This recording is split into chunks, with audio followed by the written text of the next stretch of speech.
हरे कृष्णा। श्रीमद् भगवद गीता के श्री भगवान का ऐश्वर्य नामक 10वें अध्याय के 34वें श्लोक में श्री कृष्ण भगवान कहते हैं, in the 34th verse of the 10th chapter of Shri Krishna Bhagavad Gita, Shri Krishna भगवान से मृतयः सर्वहर्षाहमद्भवश्च भविष्यतां कीर्तिः श्रीवाक्य नारिणां स्मृतिर्मेधा धृतिः क्षमा। श्री कृष्ण भगवान कहते हैं कि जैसे ही कोई जन्म लेता है वैसे ही उसका मृत्यु की तरफ का सफर शुरू हो जाता है। वह क्षण क्षण मरता रहता है, लेकिन अंतिम आघात मृत्यु कहलाता है। As soon as a child takes birth, his travel toward the death starts. But he goes towards death every minute. But the final assault is death. यह मृत्यु कृष्ण के प्रतिनिधि रिप्रेजेंटेटिव है। जहाँ तक एक शरीर के विकास का संबंध है, सारे जीवों में 6 प्रकार के परिवर्तन होते हैं। वे जन्म लेते हैं, बढ़ते हैं, कुछ काल तक संसार में रहते हैं, संतान उत्पन्न करते हैं, क्षीण हो जाते हैं और अंत में समाप्त हो जाते हैं। As far as the development of a body is concerned, every human body transforms into 6 different stages. It takes birth, it grows, it lives in the world for some time, gives birth to children, fades or becomes old, and finally perishes. इन 6 में से सबसे पहले गर्भ से मुक्ति है और यह कृष्ण है। The first step is freedom from womb and that is Krishna. पहली प्रथम उत्पत्ति ही भावी आने वाले कार्यों का शुभ आरंभ है। First birth itself is the auspicious beginning of the things to follow. एक मनुष्य के जीवन में 7 ऐश्वर्य का उल्लेख है।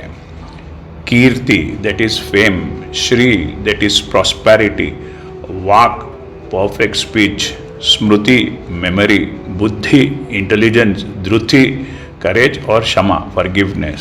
किसी के पास ये सभी 7 गुण होते हैं या इन 7 में से कुछ गुण होते हैं। यदि कोई धर्मात्मा होता है तो वह यशस्वी होता है। यदि कोई पढ़ने के बाद उसे अच्छे से याद रख सकता है तो उसे अच्छी स्मृति मिली होती है।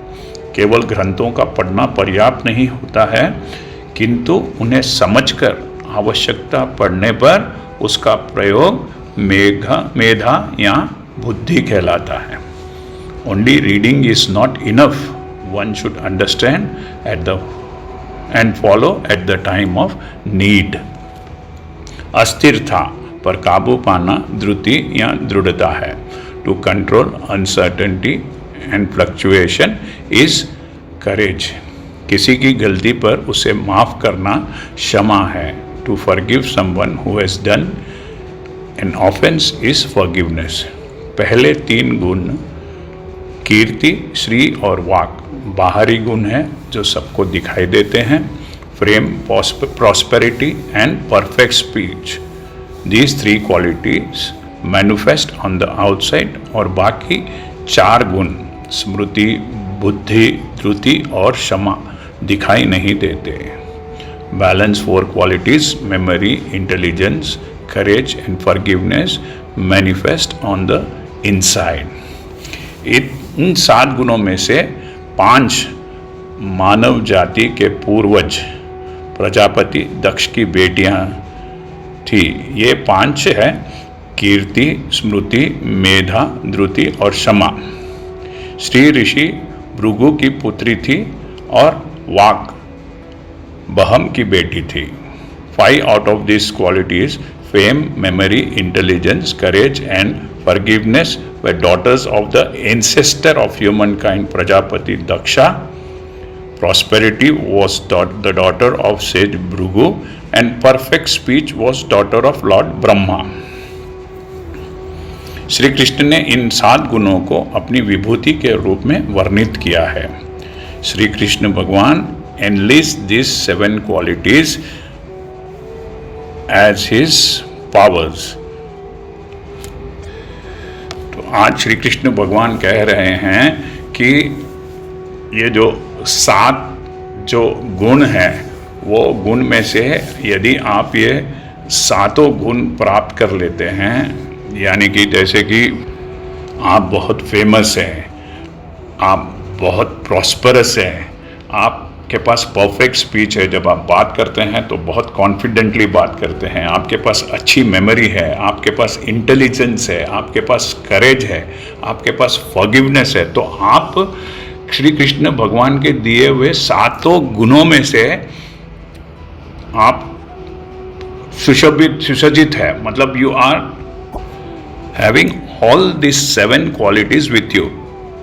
लेकिन ये बहुत मुश्किल है, लेकिन यदि आप इनमें से कुछ, अगर इसमें से कुछ आप अपने भीतर में ले आएंगे तो कृष्ण बहुत खुश होंगे।